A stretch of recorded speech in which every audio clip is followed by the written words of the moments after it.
The story takes us to Washington, USA, a state known for its natural beauty, large public parks, and majestic mountains. Washington boasts vast stretches of Douglas fir forests, which, while perfect for a refreshing walk or change of scenery, can also serve as a secluded spot for someone to bury a body without anyone noticing. In a small, charming city on the outskirts of Washington called Lacey, a strange and chilling incident occurred on Sunday, October 16, 2022.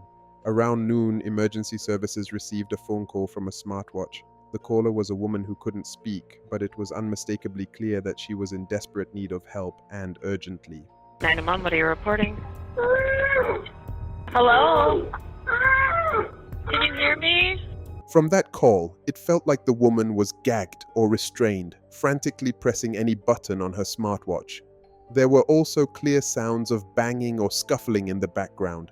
Then, suddenly, the call went silent. Since she couldn't speak, the emergency responders couldn't get her address, but they managed to pinpoint the call's location through the smartwatch's signal. The police quickly headed to the location. The signal led them to a house in a beautiful neighborhood.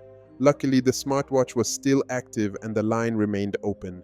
Through the device, the officers could hear the sound of a car leaving the house. Moments later, the sound of the police entering the residence was also captured by the smartwatch. When the police entered the house, they found no one inside.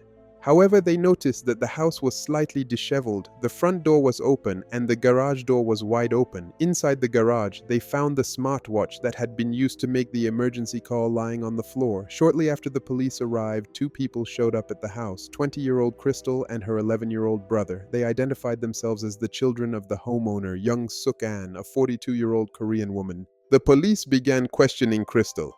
She explained that she, her brother, and their mother had gone to church that morning, as they did every Sunday. When they returned, they noticed their father's car parked in the driveway in front of the garage. Crystal said this wasn't unusual, even though her parents were in the process of getting divorced. Her father typically visited once a week. Crystal added that her mother asked her to take her younger brother and leave the house for a while so she could speak with their father privately. Crystal complied, taking her brother out for about half an hour. Around noon, as they were returning home, Crystal received an emergency alert on her phone from her mother's device. The alert included a map of their home's location. The message had been triggered automatically when her mother called emergency services. When Crystal returned home, she found that her father's car was gone, her mother was nowhere to be seen, and the police were standing outside the house. Crystal granted the officers permission to search the house. Inside, they found the home in disarray, with broken items, including Young's phone. Most concerning of all was a piece of duct tape with strands of hair stuck to it. At this point, the police realized that this wasn't their first visit to the house. About a year earlier, in August 2021, Young's husband, 52-year-old Chi Kung-an, had been charged with assaulting her during a domestic dispute. Shortly afterward, the couple filed for divorce and Chi moved out, leaving Young and the children in the house. Now, both Young and Chi were missing. The question remained, had Chi kidnapped Young or had both of them been abducted? The police acted swiftly. Investigators, patrol officers, and a search team scoured the area and the neighborhood. They also gathered surveillance footage from street cameras and security systems at neighboring houses on the same street. One of the videos from a neighbor's house showed a man wearing a white shirt and dark shorts standing in the driveway in front of the garage. He was seen entering a vehicle, closing the garage door, and then driving away at high speed. In another video, the same vehicle was spotted driving past a police car just seconds before the officers arrived at Young's house following the emergency call. The van had barely left the house when the police arrived. Multiple cameras captured the vehicle heading south. When Crystal saw the surveillance footage, she immediately identified the man near the garage as her father, Chi. Based on all the evidence so far, the authorities strongly believe that Chi had kidnapped Young. The police quickly released a wanted poster with photos of both Young and Chi, distributing it to patrol officers and posting it on social media in hopes that someone might have seen Young or Chi's blue minivan. Unfortunately, the appeal for information didn't yield any useful leads. But what could have led to all of this? What would drive Chi to kidnap Young? To understand what led to this tragic incident, we need to go back in time and delve into the family's story. Chi Kung-an, the husband, worked in military intelligence. Some speculated that the nature of his job and the stress it entailed made him a highly irritable person. His relationship with young Suk-an was tumultuous because Chi often took out his frustrations on his family, especially his wife. He had threatened her multiple times, leaving Young fearing for her safety and that of her children. As a result, Young decided to leave him to protect herself and her kids. However, she never imagined that Chi's threats would one day turn into a horrifying reality. On Sunday, October 16th, the day began like any other. Young went to church with her children as usual. Afterward, they returned home to find Chi already there. After greeting him, Young asked her daughter Crystal to take her younger brother and step out for a while. She wanted to discuss divorce-related matters with Chi, particularly how to divide their finances. Crystal left with her brother, and during this time, Young and Chi began their conversation. It quickly escalated into a heated argument. When Young asked Chi to leave the house, saying she couldn't continue the discussion, Chi apparently didn't take it well and refused to leave. The argument grew more intense, with Chi growing increasingly agitated. Eventually, Young went upstairs to her bedroom, likely to avoid further conflict or because she was exhausted from the confrontation, but Chi didn't let it go. Overcome with rage, he followed her to the bedroom, attacked her, and struck her multiple times in the head. Chi, being physically stronger than Young and a former military man trained in combat, overpowered her. He began threatening her, saying he would kill her because he refused to share any of his money after their divorce. He tied her hands and feet with duct tape, rendering her completely immobile. He also taped her mouth and eyes, making it impossible for her to see or scream for help. Some reports indicate that he tied her hands behind her back, though the exact details vary. After immobilizing her, Chi left the room briefly to pull his car into the garage. Young seized the opportunity and used her smartwatch to call emergency services. Some sources suggest she managed to make the call using her nose. Despite being restrained, she successfully dialed and stayed on the line with emergency responders. Chi returned and dragged Young from the bedroom down the stairs. If you recall, the emergency call captured sounds of banging and thudding, which was likely Chi dragging her down the staircase. Being trained in intelligence work, Chi noticed the smartwatch on her wrist and grew suspicious. To eliminate any risks, he grabbed a hammer and smashed the watch while it was still on her wrist. He kept hitting it until it detached from her hand, but he didn't realize the device was still functioning. The watch, left on the garage floor, would later help police locate the house. Chi placed Young in the trunk of his car and sped away. In a cruel twist of fate, as Chi drove away, his car passed the police vehicle heading toward Young's house in response to her emergency call. Young, bound and blindfolded in the trunk, desperately tried to open it but couldn't due to her restraints and lack of visibility.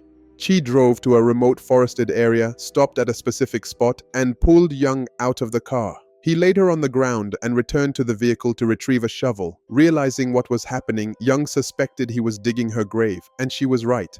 After finishing the hole, Chi stabbed Young in the chest with a long, thin knife.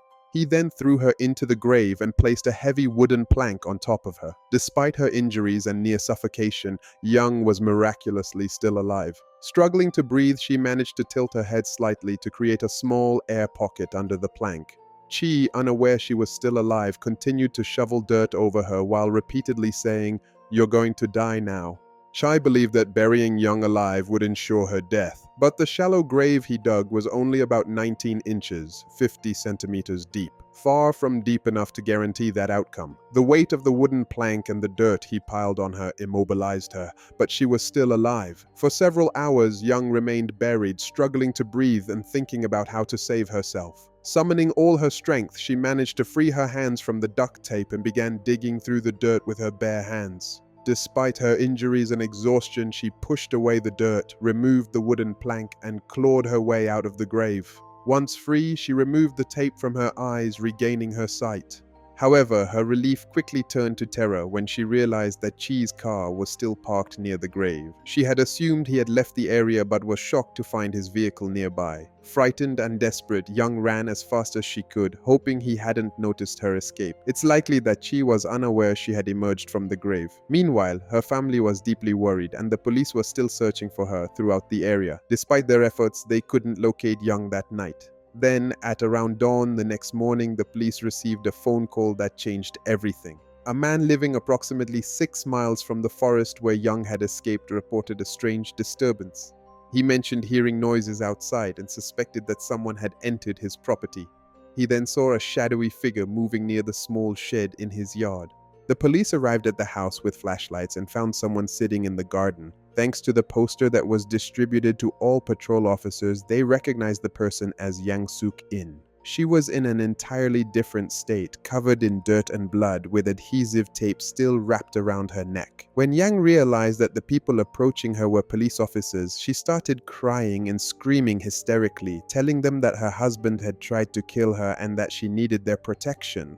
The officers immediately took her to the hospital. Fortunately, she did not have severe injuries, but she was psychologically devastated.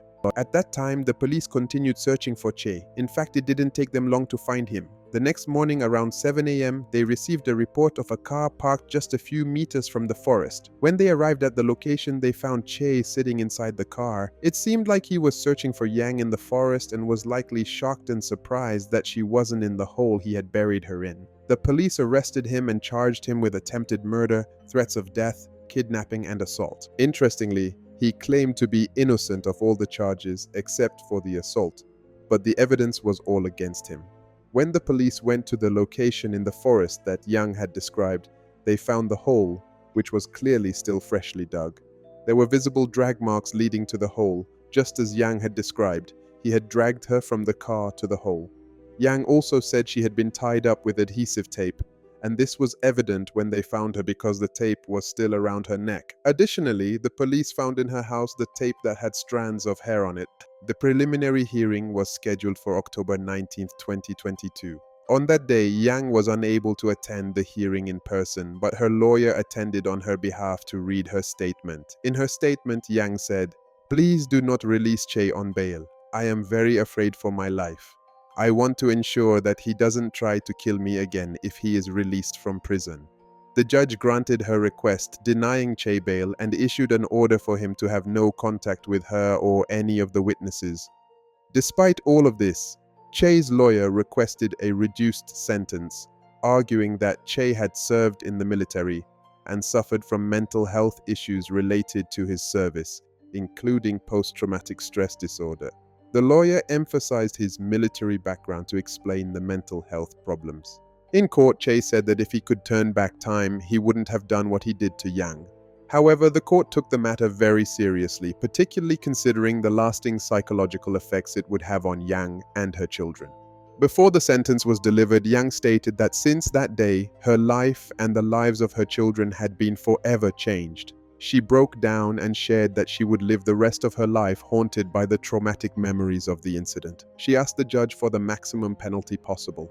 In the end, Che pleaded guilty, and after 1.5 years of legal proceedings on April 22, 2024, the Supreme Court sentenced him to 13 years in prison. This means that when he is released, he will be around 67 years old. Not too old, but not young either. We can only hope that when he is out of prison, he will never come near Yang again. The story of Yang Suk-in is an extraordinary tale of courage and survival. What motivated her to fight for her life was likely her fear for her children and her instinct to survive. We sincerely hope that she can overcome the trauma and heal, allowing her to rebuild a normal life. Don't forget to share your thoughts about today's case.